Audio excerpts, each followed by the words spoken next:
PDP नेता महबूबा मुफ्ती ने party कार्यकर्ताओं के साथ बैठक की और पार्टी को जमीनी स्तर पर मजबूत करने पर जोर दिया। दौरे के दौरान उन्होंने जम्मू कश्मीर में नए जिलों के गठन की मांग उठाई। उन्होंने कहा कि इससे प्रशासनिक व्यवस्था बेहतर होगी और लोगों को सरकारी सुविधाएं आसानी से मिल सकेंगी। उन्होंने आगे कहा कि जम्मू कश्मीर के लोगों ने ईरान के दिल खोलकर मदद की। उन्होंने युद्ध पर चिंता जताते हुए कहा कि जंग से हर किसी को नुकसान होता है, इसलिए इसे जल्द से जल्द रोका जाना चाहिए।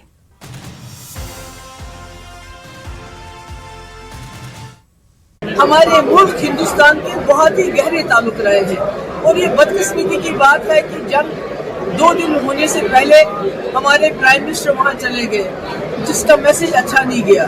जम्मू कश्मीर को ईरान सगीर कहते थे, यानी छोटा ईरान कहते थे। इतने हमारे ताल्लुकात रहे हैं। जो हमारा मजहब इस्लाम वो ईरान के रास्ते से आया है, हमारे बहुत कुछ उनसे मिलता जुलता है। और मजहब के हिसाब से भी देखा जाए तो जिस तरह जम्मू कश्मीर के लोगों ने ईरान के लिए सड़कों पे निकले और आज पैसा जमा कर रहे हैं, मदद कर रहे हैं, सोने के जेवर, घर के बर्तन दे रहे हैं, तो मुझे लगता है ये बड़ा जज्बा है। और हम अल्लाह ताला से दुआ भी करते हैं कि ईरान कामयाब हो जाए, जंग बंद हो जाए, क्योंकि जंग से हमारे मुल्क पे भी बड़ा खराब असर पड़ रहा है। पेट्रोल महंगा हो रहा है, गैस महंगी हो रही, महंगाई बढ़ रही है, जिसकी वजह से बहुत लोग तंग है। तो हम चाहते हैं कि जंग बंद हो और ईरान फतह याब हो। दुनिया पे असर पड़ रहा है, चीजें महंगी हो रही है। जब पेट्रोल महंगा होता है तो हर चीज महंगी हो जाती है। हमारे लाखों की तादाद में हमारे मुल्क के और जम्मू कश्मीर के लोग गल्फ कंट्रीज में काम करते हैं। जब हालात बिगड़ेंगे तो नेचुरली वो वापस आ जाएंगे, बेरोजगारी बढ़ जाएगी। इसलिए हम समझते हैं कि जंग बंद होनी चाहिए, जल्द अज जल्द बंद होनी चाहिए। और कुलगाम के सरकारी डिग्री कॉलेज में सिटी यूनिवर्सिटी के सम्मान समारोह में शिक्षा, स्वास्थ्य और समाज कल्याण मंत्री सगीना इत्तू ने शिरकत की। इस दौरान उन्होंने कहा कि सरकारी कर्मचारियों की जीपीएफ निकासी से जुड़ी समस्या सुलझ गई है। हाल ही में हुई कैबिनेट बैठक में बिना किसी परेशानी के रीइंबर्समेंट करने को मंजूरी दी गई है। साथ ही शिक्षा और स्वास्थ्य के क्षेत्रों में इन विभागों को मजबूत करने और जन सेवाओं को बेहतर बनाने के लिए महत्वपूर्ण कदम उठाए गए हैं। सरकार युवाओं के लिए रोजगार के अवसर पैदा करने के लिए उद्देश्य से खाली पड़े पदों पर भर्ती के लिए बोर्डों को निर्देश भेजेगा। साथ ही साथ उन्होंने कहा कि इस हवाले से निर्देश उनके पास भेजा जाएगा। जो मुलाजमीन हमारे हैं, जैसे उनका, क्योंकि वो जब सर्विस के दौरान अपना पैसा जो जमा करते हैं जीपी फंड के तौर पे, तो उसके लिए भी अब पिछले 2021 से या 2019 से उनको मुश्किल आती थी। जब ये मुलाजिम रिटायर्ड होते थे या कभी भी उनको जीपी फंड की ज़रूरत पड़ती थी कि निकालना है, बच्चे की शादी है या कोई मकान कंस्ट्रक्ट करना था, वो निकल नहीं पाता था, उनको दिया नहीं जाता था उनका अपना पैसा।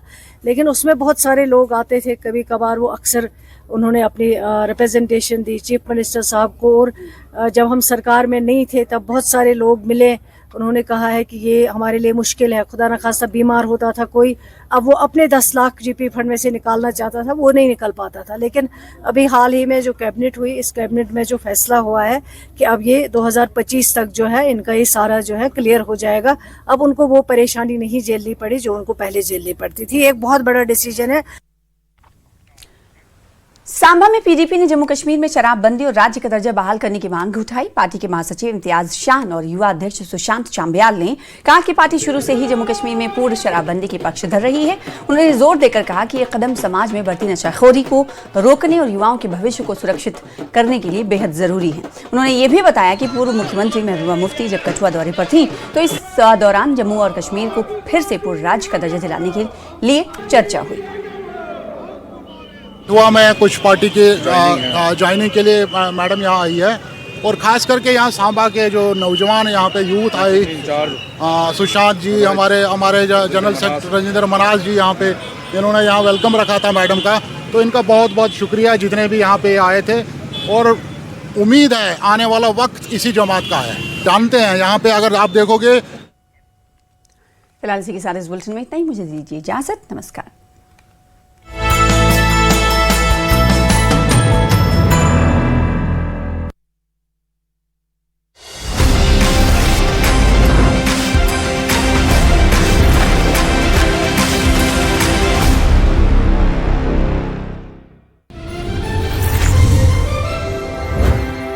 न्यूज 18 दिल्ली एनसीआर ये नया चैनल न्यूज 18 के द्वारा खोला जा रहा है और यह चैनल अपनी पारदर्शिता, निष्पक्षता, निर्भीकता और जनहित के सलाहकारों को हमेशा ही रखता आया है और मैं बधाई देता हूँ, बहुत बहुत शुभकामना देता हूँ। ये दिल्ली एनसीआर का चैनल न्यूज़ 18 का बहुत सफल हो और इसी प्रकार काम करता रहे।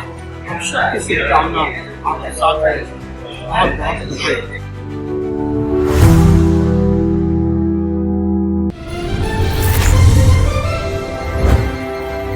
नमस्कार, मैं अनिल शर्मा हूं, आरके पुरम से विधायक हूं और मैं आज बहुत शुभकामनाएं बधाई देना चाहता हूं न्यूज़ 18 का दिल्ली एनसीआर चैनल जो नया लॉन्च हो रहा है इस शुभ अवसर पर। तो नवरात्र का दिन भी है, लॉन्चिंग चल रही है। मैं शुभकामनाएं देता हूं कि ये चैनल अपने इलाके में एनसीआर में अच्छी जो जेन्युइन खबरें होती है उनको जरूर निकालेगा और लोगों तक खबरें पहुंचाएगा। मैं फ्यूचर में इनको शुभकामनाएं देता हूं इस चैनल को तरक्की के लिए।